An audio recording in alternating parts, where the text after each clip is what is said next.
ప్రస్తుతం మనతో పాటు మాధురి గారు ఉన్నారు. మాధురి గారు, ఎందుకు శ్రీనివాస్ పైన మీరు పగబట్టారా, లేకపోతే ఇంతకు ముందు మీకు ఆయనకి ఏమైనా గొడవలు ఉన్నాయా?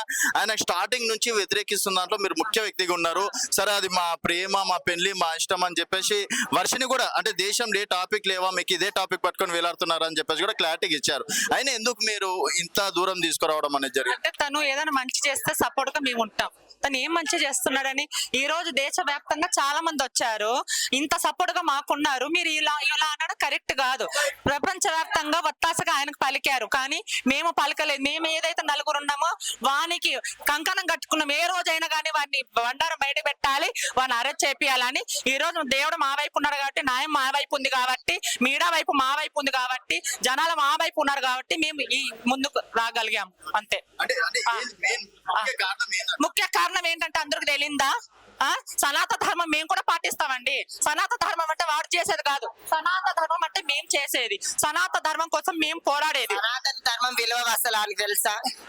సనాతన ధర్మం అని అంటే మన కట్టుకి, మన బొట్టుకి, మన ఆడపిల్లలకి, మన అమ్మవారికి మనకున్న పేరు సనాతన ధర్మం అంటే. అదా బట్టలు ఇప్పుకొని తిరిగే అయ్యా, మేము కూడా కొజ్జోళ్ళం, మేము కూడా ఒక జోగిని వ్యవస్థ వాళ్ళం, కానీ మేము బట్టలు ఇప్పుకొని ఏ రోజైతే తిరగలేదు కదా.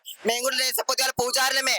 ఓ జోగిని వ్యవస్థ అంటే అమ్మవారిని నమ్ముకున్నాను. మళ్ళీ ఎన్నడూ మా అమ్మవారిని చెప్పలేరే తర్వాత అసలు కాళికామని ప్రళయాన్ని సృష్టించినప్పుడు తిరిగింది, మళ్ళీ మేము తిరగాలంటే కాదా?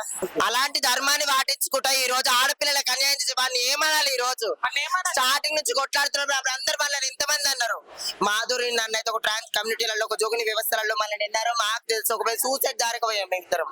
కానీ ఇప్పటిదాకా ఆయన ట్రాన్స్జెండర్ కాదు, ఆల్రెడీ ప్రతి అప్డేట్ కూడా మీడియాలో ఉంది. మీరు కొత్తగా అడగడం కరెక్ట్ గా లేదు.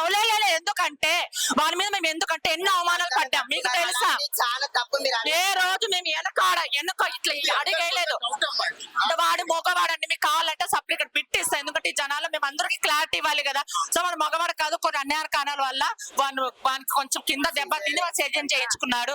అంతే, ఇదే క్లారిటీ. ఎవరైనా కానీ దొంగ వేషాలు వేసుకొని రావాలనుకుంటే ఉచ్చ పడాలి, అర్థమైందా?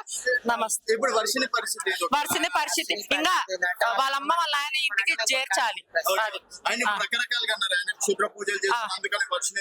సరే, శూద్ర పూజలు చేద్దాం. ఇప్పుడు ఏం చేద్దాం చెప్పండి. శూద్ర పూజలు చేశాడు, సరే ఓకే డన్ బాయ్. మీరు చెప్పండి అసలు, అంటే ఫైనల్ మీరు ఏం చెప్తారు శ్రీనివాస్? ఇలాంటి అన్యాయం చేసిన వాళ్ళకి మాత్రం ప్రతి ఒక్కరు చెప్పుతో కొట్టాలి వాళ్ళకి. శూద్ర పూజలు అన్నారు కదా.